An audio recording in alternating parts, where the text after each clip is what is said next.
Tuesday, 10 a.m., prep time. Ang kusina ng Luciel ay nasa kalagitnaan ng ritual nito. Ang hangin ay amoy roasted garlic, simmering veal stock, at fresh basil. Para sa isang outsider, ito ay amoy ng langit. Pero para sa mga staff, ito ay amoy ng gyera. Nakatayo si Angie sa waiter station. Nagpupunas ng wine glasses. Kailangan walang watermarks. Kailangan crystal clear. Lumapit si Rico, ang chef de parte na laging may baong chismis. Day, Bulong ni Rico habang inaayos ang salt and pepper shakers. narinig mo ba ang balita? Alin, na magtataas na naman ng presyo ang sibuyas? Sagot ni Angie nang hindi tumitingin. Hindi, Rico leaned in closer, his eyes wide. may red alert daw sa city. Ang Baladia inspectors nag-iikot daw sa area. Shut down daw nila yung restaurant sa kabilang kanto kanina lang. Dahil lang sa ipis na nakita sa locker room. Napatigil si Angie sa pagpupunas. Sa UAE, ang Baladia or Abu Dhabi Agriculture and Food Safety Authority ay ang pinaka-kinatatakutan na entity sa hospitality industry. Mas nakakatakot pa sila sa pulis. Mas nakakatakot pa sila sa multo. Kapag pumasok sila sa restaurant mo, hawak nila ang kapalaran mo. Isang maling label sa ref, isang expired na gatas o isang kutsara na nakababad sa maling temperature ng tubig, multa agad. O worse, closure order. Seryoso ka? Tanong ni Angie. Si Chef Luke, alam ba niya? Ewan ko. Sagot ni Rico. Pero kung malalaman niya, siguradong mag-aalburoto na naman yon. Alam mo naman si Dragon, perfectionist. Syokot sa dumi. Sa loob ng kusina, tahimik na naghihiwa ang mga commis chefs. Si Luke ay nasa pass, nagche-check ng microgreens. Gamit niya ang tweezer para tanggalin ang isang dahon na medyo yellowish. Garbage. Bulong ni Luke. Perfection requires sacrifice. The inspection panic. 10:30 a.m. Biglang bumukas ang pinto sa likod o service entrance. Pumasok si Pierre, ang sous chef, tumatakbo, namumutla, parang hinabol ng 10 demonyo. Chef, Pierre hissed, his voice cracking. Code Red, the Baladia. They are at the loading bay. I saw the van. They are checking the garbage segregation now. Napatigil ang lahat. Ang tunog ng kutsilyo sa chopping board ay biglang huminto. Ang hiss ng kawali ay parang tumahimik din. Luke dropped his tweezers. Even the dragon froze.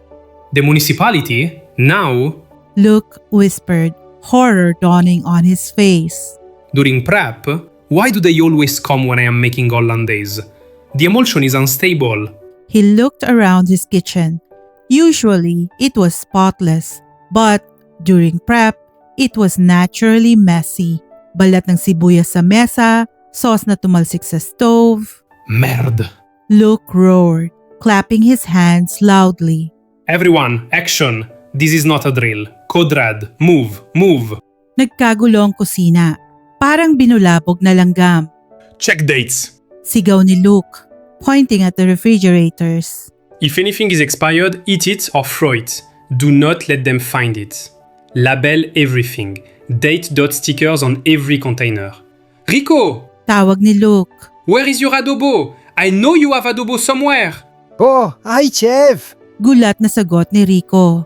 Your lunch! The soy sauce smell! Luke ran towards Rico's station. If they smell Filipino adobo in the French pastry section, they will fine us for cross-contamination. Hide it! Yes, Chef. Taranta ni Rico. Kinuha niya ang Tupperware ng baon niya mula sa ilalim ng counter at tumakbo papunta sa walk-in freezer. Sorry, Adobo. Chill ka muna dyan sa likod ng yelo. Angie ran into the kitchen from the dining area. She looked frantic. Chef! Angie panted. The inspector, he's walking down the hallway. He's alone. He looks strict. He's holding a thermometer and a ruler.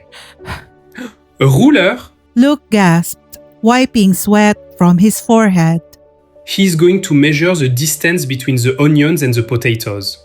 He's going to measure my stress levels. Quick, the floor. Luke pointed at the dishwashing area near the entrance. There is water on the floor. Dry it. Luke shouted.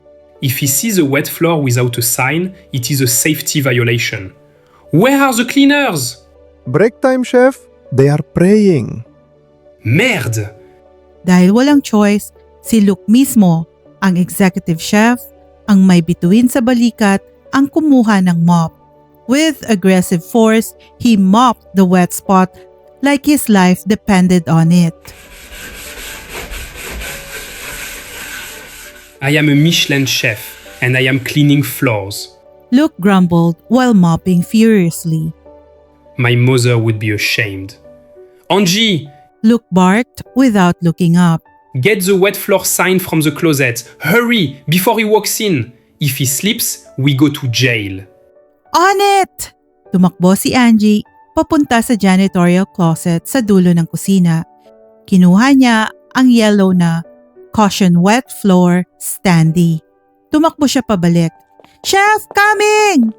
Pero sa sobrang pagmamadali at dahil sa kintab ng tiles na kamamop lang ni Luke, nakalimutan ni Angie ang physics, friction versus speed. Nawala ng kapit ang heels ni Angie sa basang tiles. Oh, ay!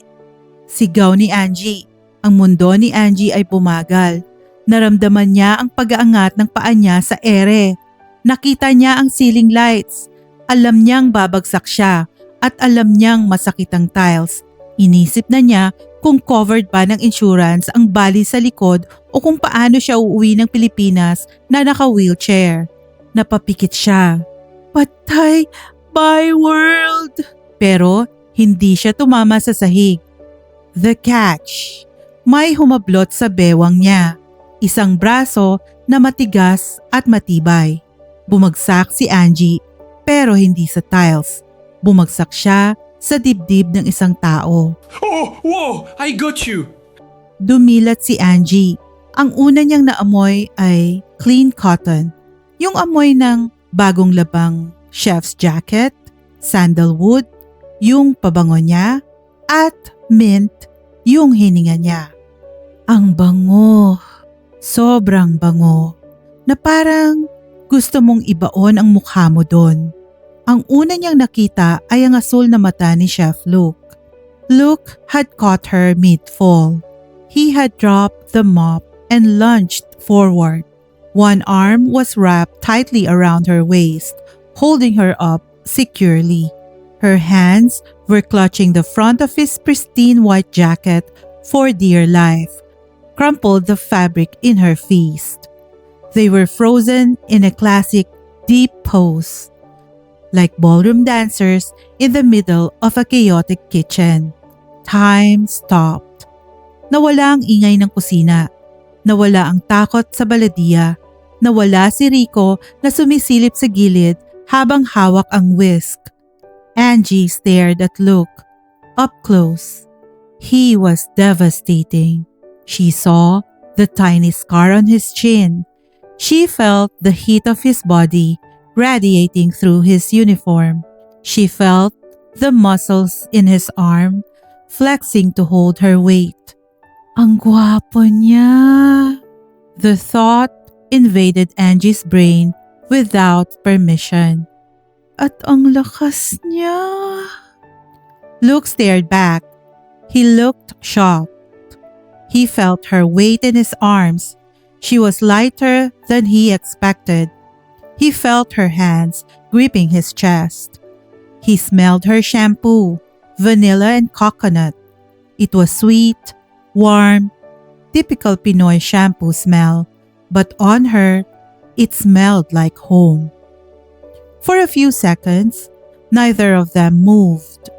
Luke didn't let go. Instead, unconsciously, he pulled her a millimeter closer. His heart was hammering against his ribs. And because Angie was pressed against his chest, she could feel it too. Angie's breath hitched. She looked at his lips. They were parted slightly. "Are you going to kiss me?" Angie thought wildly. "Here? In front of the dishwasher?" Why does she feel so right? Luke thought, panic. Why do I want to stay like this? Why am I not shouting at her for running? Suddenly, the kitchen door swung open. Good morning. Bati ng isang seryosong inspektor na naka-uniforme, may dalang clipboard at thermometer. The spell broke. Luke and Angie scrambled apart like two teenagers caught by their parents making out on the couch. Ah, good morning.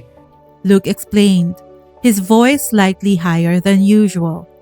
He smoothed his jacket vigorously, looking flustered, trying to regain his terror chef composure. Welcome to Le Ciel.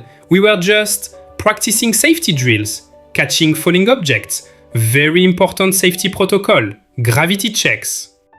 Angie fixed her skirt, her face burning red like a tomato. "Yes, safety first. I slipped and chef saved me. Very safe kitchen, zero accidents. We love safety." The inspector looked at them suspiciously over his glasses. He looked at Luke's red face. He looked at Angie's messy hair. Then he looked at the wet floor sign that Angie was still clutching in her hand. Put the sign down The inspector said dryly. before someone actually dies. "Yes, sir," Angie squeaked, placing the sign down and practically running out of the kitchen towards the dining area. Pagkalabas niya, sumandal siya sa pader ng hallway. Hinawakan niya ang dibdib niya. Ang lakas ng kabog. Parang sasabog. "Leche." Bulong ni Angie. Hinihingal. "Bakit ganun? Muntik na akong mamatay. Hindi sa bagsak kundi sa kanya." Sa loob ng kusina, tulala si Luke habang kinakausap ang inspektor tungkol sa temperature ng fridge. Ramdam pa rin niya ang init ng bewang ni Angie sa braso niya. Focus, Luke. He scolded himself internally. She is the enemy. She is annoying. She is soft, dangerous. Do not fall. You are married to the stove. The day off, the confession. Friday, the aftermath. Simula nung the catch, naging awkward ang dalawa. Hindi sila makatingin sa mata ng isa't isa. Luke was extra grumpy, shouting at carrots. Angie was extra quiet, avoiding the pass. It was their day off. Angie decided to go for a run at the Corniche to clear her head. The sun was setting, painting the Abu Dhabi sky in purple and orange. The humidity was high, typical of UAE summers. But the sea breeze helped. Tumakbo siya hanggang sa dulo ng breakwater. Yung area na may malalaking bato na nakaharap sa dagat. Ito ang favorite spot ng mga OFW na gustong mapag-isa at mag-emote. Pero may tao na doon. Sa isang malaking bato, malapit sa tubig, nakaupo ang isang lalaki. Nakalinan shirt at shorts. Walang chef's jacket. Walang sigaw. Walang toque. Si Chef Luke. Huminto si Angie sa likod ng isang palm tree. Of all the people in Abu Dhabi, siya pa. Sinusundan ba niya ako? Akmang aalis na sana siya pero may napansin siya. May maliit na stray cat sa paanan ni Luke. Isang pusang gala na madungis, payat, at putol ang buntot. Typical pusakal ng Abu Dhabi. Usually, si Luke ay maarte. Hygiene freak, contamination police. Inexpect ni Angie na tatabuyin niya ang pusa o tatawag ng pest control. Pero hindi. Luke was smiling. A sad, gentle smile that Angie had never seen inside the stainless steel walls of Lushelle. A sad, gentle smile that Angie had never seen inside the stainless steel walls of Lushelle.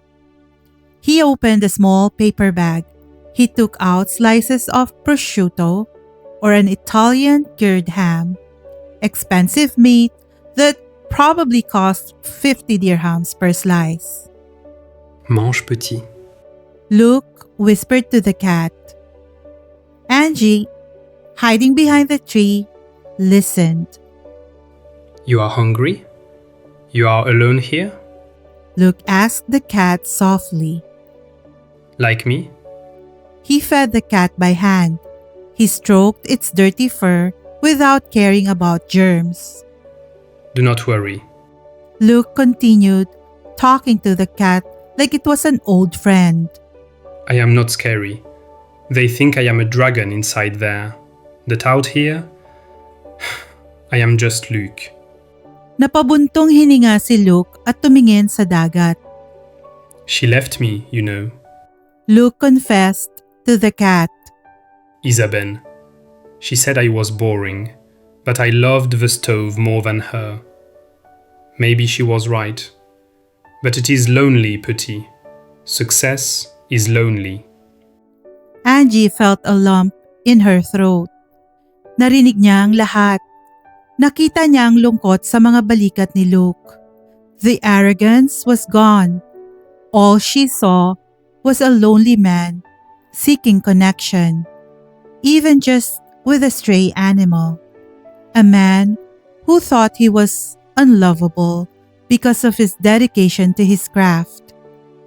He's not a monster, Angie realized, touching her chest. He's just broken, like me. Naalala niya si Jason, ang sakit ng iniwan, ang feeling na hindi ka sapat. Biglang nagbago ang tingin niya kay Luke. The hate melted a little, replaced by a strange ache. She wanted to walk over there. She wanted to sit beside him and say, "Hindi ka boring, Chef.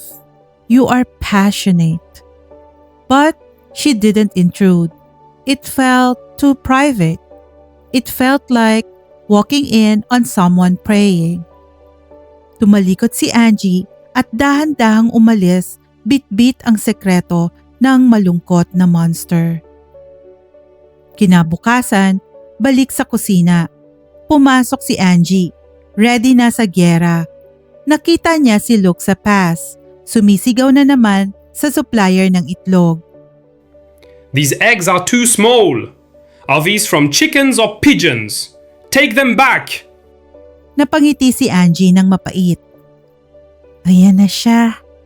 Isip niya, the dragon is back. Pero nung nagkatinginan sila ni Luke, saglit na natigilan si Angie. Naalala niya ang lalaki sa bato. Naalala niya ang init ng katawan nito nung sinalo siya. Good morning, Chef. Bati ni Angie. At sa unang pagkakataon, hindi ito sarkastiko. May halong lambot ang boses niya. Luke looked at her. He paused mid-shout. He noticed the difference. Good morning. Luke grumbled, adjusting his apron, avoiding her eyes. Fix your hair. It is messy. Yes, Chef. Sagot ni Angie. Pero sa loob-loob niya, sus, kunwari ka pa. Nakita ko na ang drama mo. Nakita ko na kaya mong magmahal ng pusa. Bumalik sila sa trabaho, pero may nagbago. Ang pader sa pagitan nila ay nagkaroon ng crack. Hindi alam ni Angie na sa susunod na gabi, sa party ni Rico, tuluyan ng guguho ang pader na yon. Hello kabayan! Maraming salamat sa pagsubaybay sa Kwentong Pag-ibig True Stories channel. Sana nagustuhan nyo itong chapter ng kwentong ito. Para ma-notify ka kapag na-publish na ang susunod na chapter, please subscribe and hit the notification bell para lagi kang updated sa talaga namang kaabang-abang na mga kwentong pag-ibig. Salamat ulit at hanggang sa muli!